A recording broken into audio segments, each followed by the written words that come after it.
श्रेया और आप देख रहे हैं एबी न्यूज। 9वीं क्लास में लगातार 2 बार फेल करने वाला लड़का अगर पात्रता परीक्षा यूजीसी नेट में प्रोफेसर बनने के लिए 11 अलग अलग विषयों में पास कर ले तो यह बात सुनकर विश्वास नहीं होगा।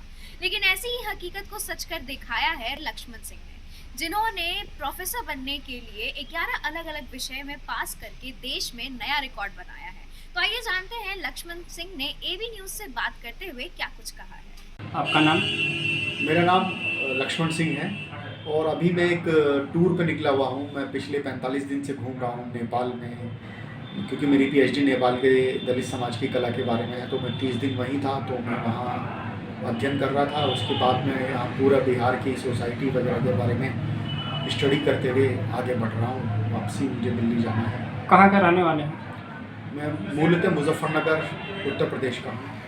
भाषा अधिकारी के तौर पे काम करता हूँ और दिल्ली में मेरी नियुक्ति है। और इसके अलावा मैंने जेएनयू का जो एंट्रेंस है वो सबसे ज़्यादा विषयों में पास किया है। मैंने 51 बार जेएनयू जो भारत की सबसे बड़ी यूनिवर्सिटी है उसका एंट्रेंस दिया और 31 बार उसे पास किया है अलग अलग विषयों में, जो कि एक रिकॉर्ड है। बस अब कोई पूछ सकता है कि आपने इतनी बार एंट्रेंस क्यों दिया, तो बस मुझे ये था कि मैं देखना चाहता था कि मुझे कितना ज्ञान है, कितनी नॉलेज है। तो इसी वजह से कि मैं अपनी नॉलेज को टेस्ट करने के लिए इतनी बार मैंने एग्ज़ाम दिया और यूजीसी नेट की परीक्षा दी। यूजीसी नेट एक ऐसी परीक्षा है जिसे पास करने के बाद ही आप किसी महाविद्यालय में या विश्वविद्यालय में असिस्टेंट प्रोफेसर बन सकते हैं। तो ये उच्च शिक्षा में घुसने की एक प्रारंभिक कड़ी है, एक प्रारंभिक परीक्षा है। तो और इसको यूनिवर्सिटी ग्रांट्स कमीशन के द्वारा संचालित किया जाता है और हर साल लाखों बच्चे यूजीसी नेट की परीक्षा देते हैं, जिसमें से कुछ ही हज़ार सफल होते हैं। मैंने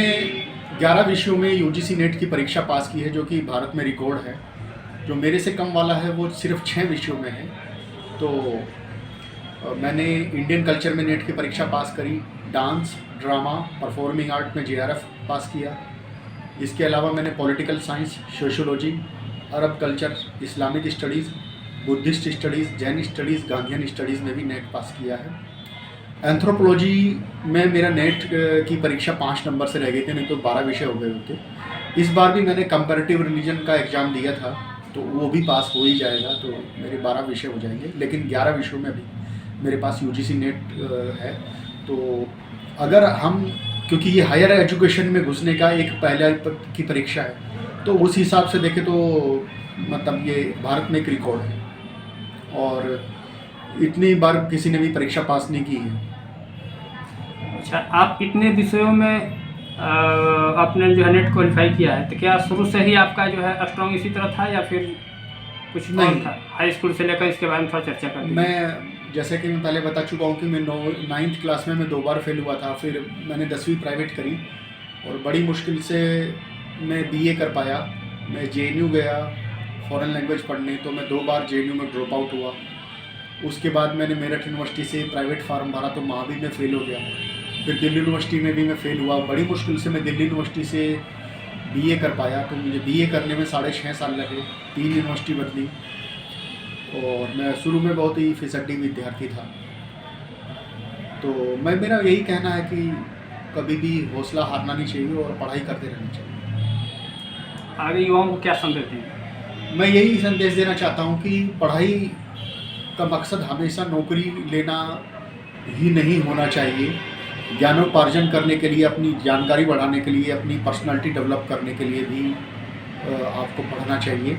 और ज़रूरी नहीं कि आप किसी एक विषय में फ़ेल हो रहे हैं या कुछ अच्छा नहीं कर पा रहे। तो बहुत सारे क्षेत्र हैं, जैसे सचिन तेंदुलकर का उदाहरण है। वो तो 10वीं फेल था और उसके बावजूद भी वो भारत का सबसे बड़ा सेलिब्रिटी बना।